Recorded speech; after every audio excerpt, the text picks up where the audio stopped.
আজ আমি রান্না করছি ছানার বড়ার তরকারি।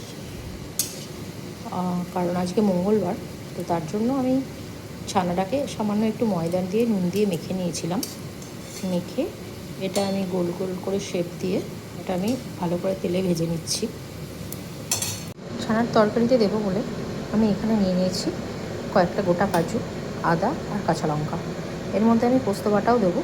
তো পোস্তটা আমার আগে থেকেই বাটা রয়েছে, ওর জন্য আমি নতুন করে আর এখানে দিচ্ছি না।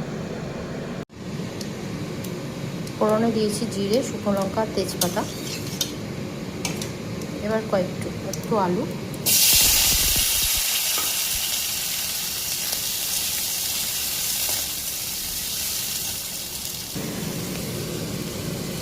আলুটা ভাজা হয়ে গেছে।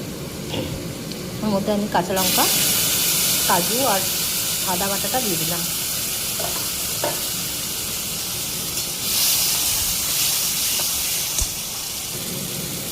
আর দিয়ে দিচ্ছি জিরে, ধনে গুঁড়ো আর হলুদ গুঁড়ো, স্বাদ মতো লবণ,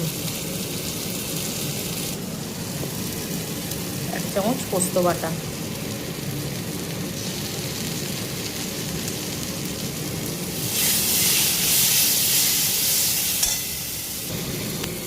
মশলা কষা হয়ে গেছে, এবার আমি দিয়ে দিচ্ছি জল।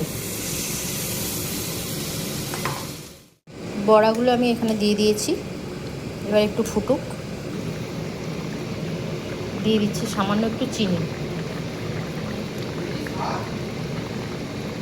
ঝোলটা ফুটে গেছে, আমি এবার দিয়ে দিচ্ছি একটু গরম মশলা।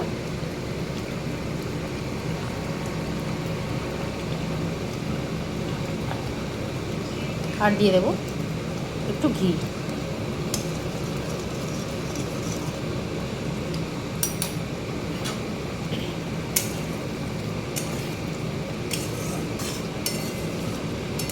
এটা নিরামিষ দিনে এরকম করে বানিয়ে খেয়ে দেখবেন, ভালো লাগে। এটা রুটি বা ভাত দুটোর সাথেই যায়।